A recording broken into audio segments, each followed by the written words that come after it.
Our air is polluted.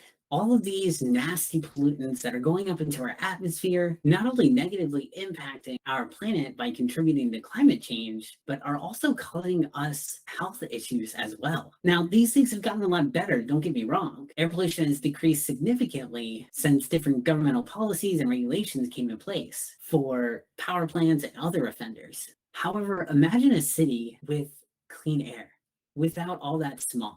It is definitely possible as we look to electrify our world, not only to convert the energy sources to clean energy, but also to electrify our vehicles and modes of transportation as well. And one ecopreneur who is leading the charge and making this change and making this transition for England is Gordon Riley. He is the CEO and founder of Electric England and is looking to electrify England by providing a marketplace for e-bikes, e-scooters, and electric cars, educating people on the safe use of electric vehicles, and getting the infrastructure in place to support the transition to a cleaner world. So don't miss a single second of this interview as we touch base on all the major points of how Gordon and his team are set out to electrify England.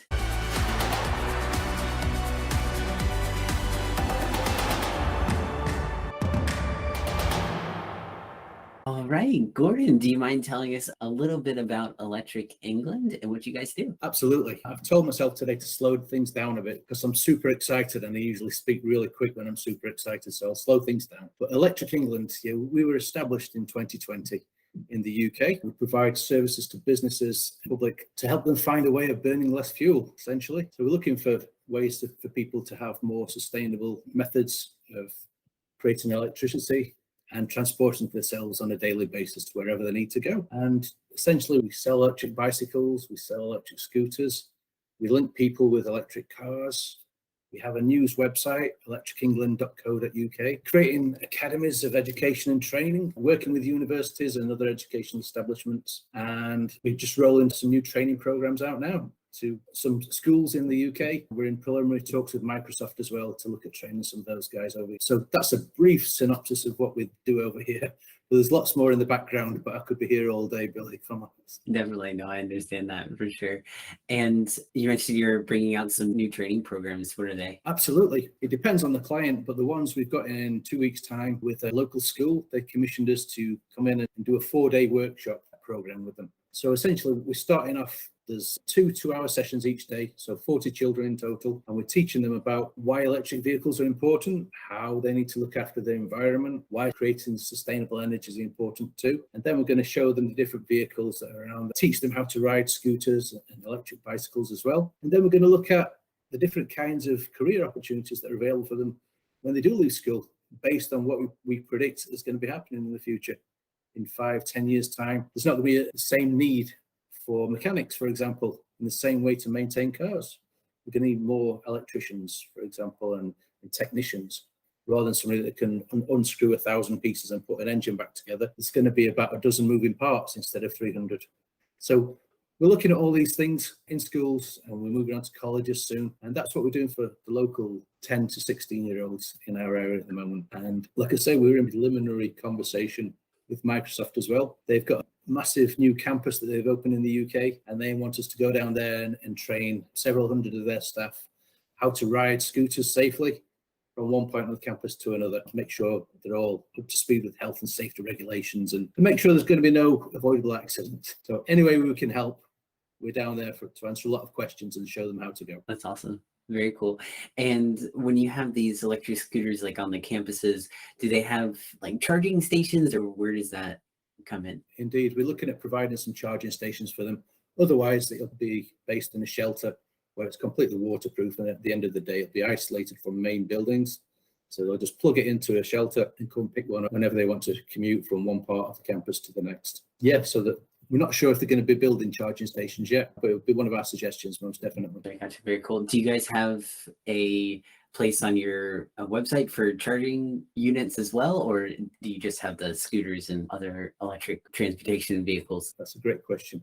We're looking to provide a one-stop shop, essentially, but we're also looking for people to join us as partners in joint ventures. So obviously we can't do everything ourselves, and there's no point in us reinventing the wheel. There's experts out there already that can bring so much to Electric England. So we're looking for opportunities and introductions. So we can find synergies between companies and people that do provide these facilities. Rather than go out there and invest millions of pounds in a new segment of our company, we might as well bring the expertise on board already.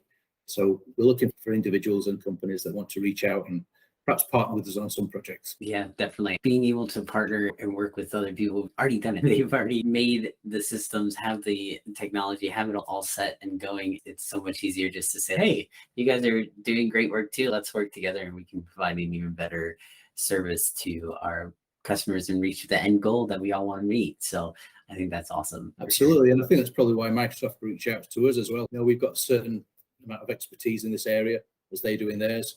There's no point in them hiring a huge amount of staff and then training them up and buying all the equipment when you can just outsource it and get a service management. Yeah, definitely. And it's so much faster too. Just the time to be able to complete that project is so much easier than having to do the whole thing yourself. And so what is your guys' mission? We talked a little bit about that here just a second ago. And so what is your guys' mission in general for Electric England? We want to provide cleaner communities, both for the public and for businesses. Businesses can play a huge part in that. The way they commute, the way they deliver things, especially last mile deliveries, you can achieve so much by taking out the carbon and putting in sustainable electric for last mile and first mile deliveries. So we're looking at creating, like I said, cleaner communities and progressively cleaner air for future generations to benefit from. Big believer that when you're in the countryside or the seaside, close to the beach, that's the best air you can usually breathe. And I want to bring a lot cleaner air to the UK and eventually around Europe. I want some of our principles to spread further afield. Yeah, definitely. And what led you to create Electric England? That's a great question. It was a life-changing moment, actually. In 2012, I had an accident at work and I ended up with a brain injury. And then 2 years after that, I had a heart attack. And it was really a time of reflection. I couldn't be the usual manager I was. I used to work for the biggest IT company in the world as a manager, and I couldn't do it anymore. And I'd lost my identity. So I took some time off, registered disabled, and took some time off to decide what I wanted to do with the rest of my life because I knew I couldn't go back to what I used to do. So I did a little bit of traveling and thinking. I visited America, both New York and the West Coast. I went to Sweden, Russia, Copenhagen, Ukraine to have a look what was going on around there to do with creating cleaner environments. And when I got to Copenhagen particularly, I was hugely impressed by the amount of non-carbon burning vehicles that were in the town centre. There were actually more scooters, more bicycles and electric bicycles than there were typical internal combustion engine vehicles. And that's the moment where I thought I really want to bring that back to the UK because we're probably 5 years behind where a lot of Europe is at the moment. And it presents so many opportunities for improvements and for business and for education. And I thought the rest of my life, the rest of my working life, I wanted to commit to that. And super excited that we're on our way. We're just getting recognition now and things are coming on board. People are coming on board. Politicians are changing. The public's mindset is changing and a hugely positive time at the moment. And I'm speaking a bit quicker now because I'm getting excited just talking. I'm going to slow it down.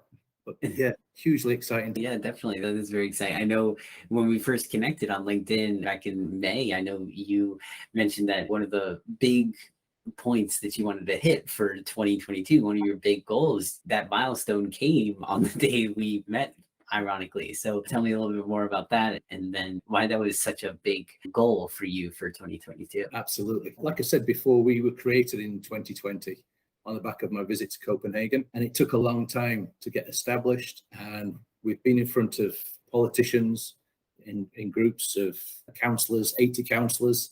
I've stood in front of and begged for their assistance for 2 years to try and get this legal in the UK to own private scooters and to support the riding of private scooters in a safe manner, to try and get the infrastructure changed so it's more supportive of manual transportation, and so you can have bicycles and scooters like physically segregated from lorries and cars. So then you're going to get the uptake because people know they're going to be safe. People know that they're going to be doing their bit for the environment as well. And it was hugely exciting when in May it was revealed in the Queen's speech for the year in Parliament that a new bill had been created to create a whole new category of electric vehicle called a light electric vehicle.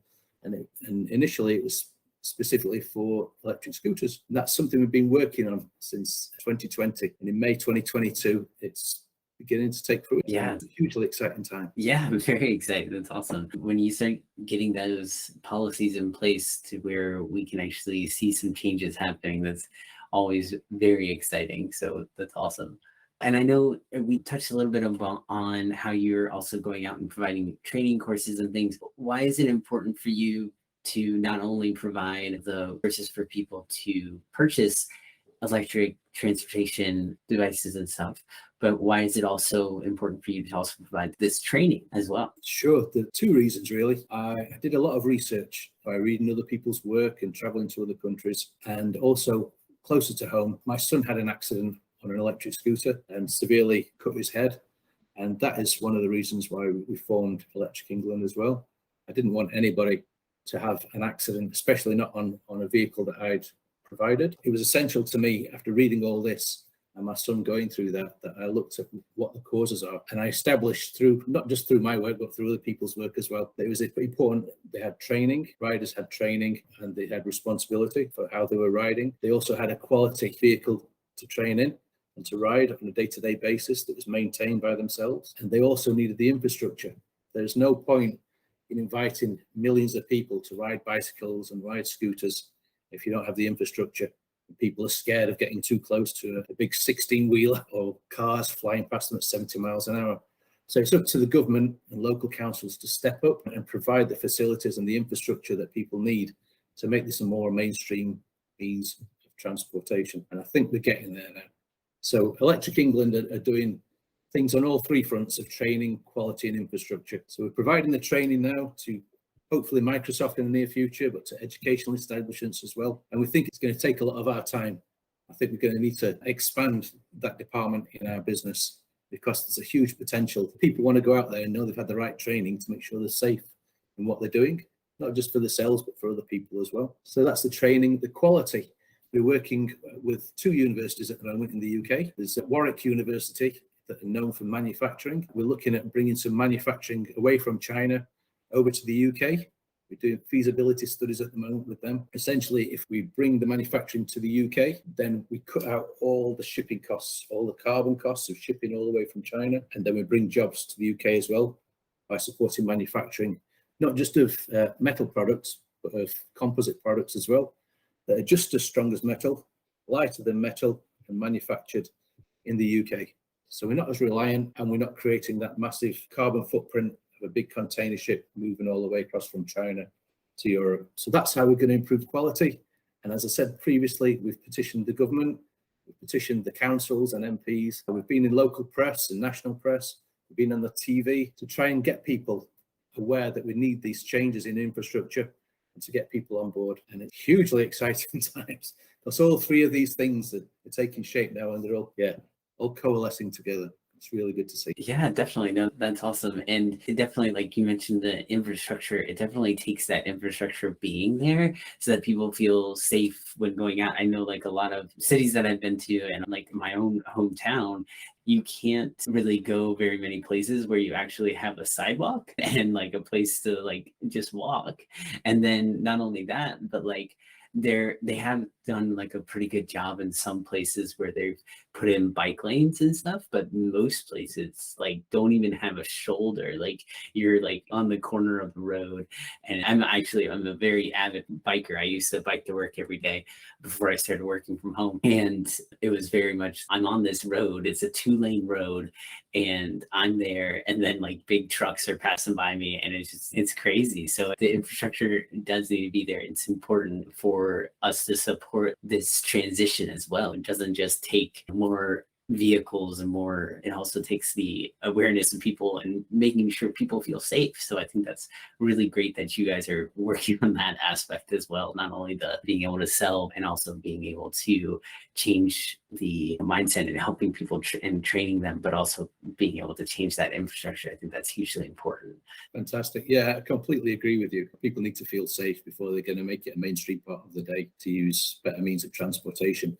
And I think getting in touch with local councillors and MPs, I think a good place to start is with local council for anybody that doesn't feel safe, because it's on everybody's agenda now. So I think there's a lot more push from mainstream I think lots of voices will get heard if they do approach politicians in whatever country they are. Exactly, because that's what they're supposedly there for. They're supposedly there to hear from the people and understand what their concerns are and try to get them addressed. So they're there for us, even though we sometimes feel like they're not. They are there.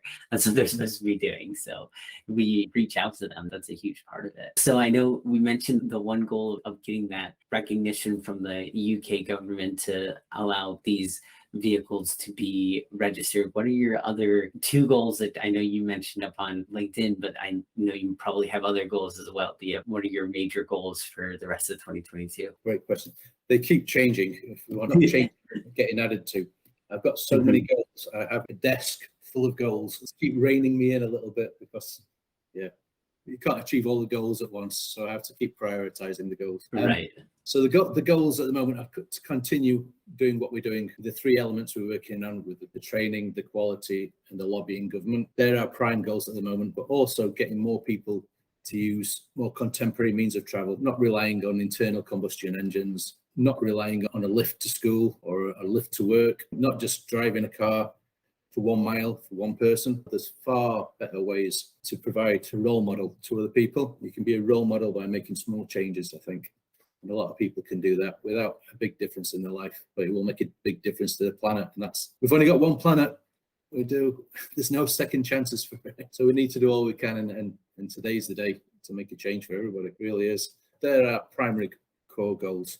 But also we're looking to get more businesses on board. We're looking to partner with businesses, but also get more businesses with a mindset that they can make a huge difference as well. So we're looking to electrify a lot of transportation now by solar, hydroelectric, wind turbines. They all produce sustainable energy. You can get heat pumps as well. So you don't have to keep burning oil and coal and other resources. You don't need to burn things to power things up. Since we discovered oil about 200 years ago, the spike elevated out of nowhere on the amount of carbon that we were creating. It's going into the carbon cycle, but it's not being used up. So we need to stop using as much carbon. Over the last 200 years, it's peaked like never before. We need to get that down. If there's an increase by 2 degrees in the Earth's atmosphere, then things seriously start to go wrong. And we need to make the changes before they do. And we can do that. If we all pull together, we can indeed. So we're looking to influence a lot of businesses as well. And just consulting with them and introducing new methods and new modes and new models that they might not be aware of. And we're starting in our hometown of Sheffield in the UK. We're based at the Olympic Legacy Park in Sheffield, and it's got a great history of manufacturing. It was one of the dirtiest towns because of the manufacturing in the 70s and 80s, but we invented stainless steel in the city, and Sheffield's world renowned for steel. Actually, in one of the Huckleberry Finn books, it mentions, I think it was Hook, that had a penknife made of Sheffield steel. It was renowned for quality, but with that comes a legacy of having dirty air. So I want this to be the first place where we start cleaning the air. It's one of the most polluted places in the UK at the moment, Sheffield, and it's my job and other people's jobs and responsibilities as well to do their bit to clean it up. It really is. We're making inroads.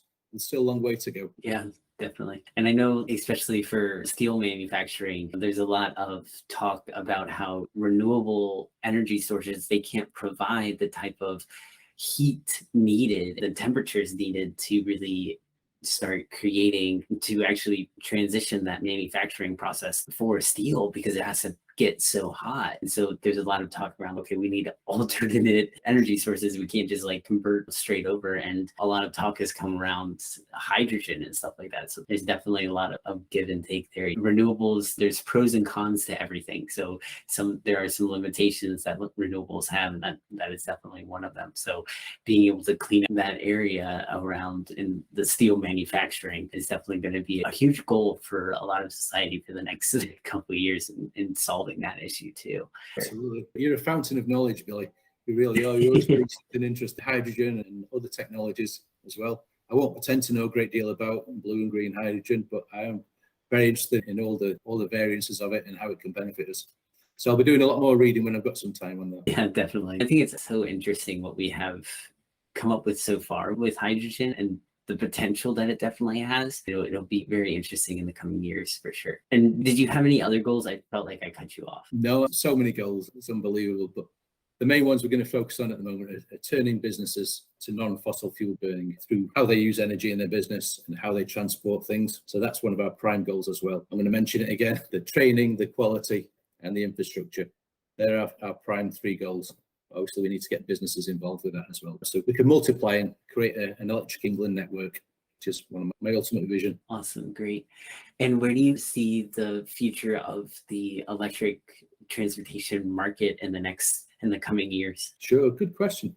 You keep coming up with these great questions, Billy. Thank you. I've been to quite a few seminars and a few big exhibitions where people from all over the world exhibit their wares and their new technologies. People come to talk about how excited they are as well with the new inventions and the new models and the new prototypes. Hugely excited. I'm going to slow my speaking down again because I might get carried away with it. But I've seen electric helicopters, electric tractors, seen electric speedboats, electric yachts, electric cars, electric two-wheelers, electric bin collecting machines, the big ones that come once a week. Yeah, the garbage collectors. Yeah, absolutely. Garbage collection. There's lots of small vehicles that are used by food chains. There's lots of weird and wonderful looking two-wheelers that pivot to 45 degrees on the side and they go around the corner. There's so many different models and so many different form factors out there. I think the only thing that might be on a back burner for the moment is electric aeroplanes. Because I know the weight of the battery it creates the physicists quite some problems in trying to figure that one out. But I think, in fact, I'm confident there'll be so many forms out there competing. They'll be up to the public and business to decide which ones are broadly adopted. That'll only come through people voting with their feet and voting with their wallets as to what is best. That takes a little bit of time. As the cream rises to the top, you'll see what's most suitable for your personal needs, what's most suitable for your business needs. But there's a huge myriad array of vehicles that are out there at the moment. And yeah, I can't wait to see more of them on the roads or in the skies or on the sea. It's been made everywhere. Really exciting time. Yes, very exciting times. That's great. And I love to ask this question as well. So what are you currently learning right now? I'm learning to delegate. I do so many hours that I'm learning. I'm able to hand my baby over to other people and trust them. That's one of the things I'm learning, that I don't have to do everything personally. But other things I'm learning, I'm reading lots and lots I read lots of white papers from around the world of what's going on. So I'm learning every day about what's going on, not because I feel I have to, but because it's hugely interesting, exciting to read about what other people are doing. Yeah, I'm trying to learn more about ecology as well.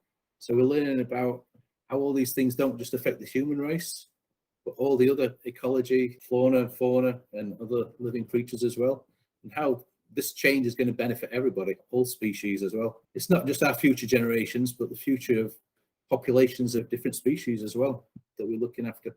Definitely. I'm just trying to learn more about that as well. Yeah, for sure. Because it's, as we clean up our impact on the planet, is definitely going to help other species be able to come back as well. Being able to have that ability to live and thrive is not just sustainable for us, but it's also sustainable for every other living thing on our planet as well. So I couldn't agree more. Just about to say the same. I couldn't agree more.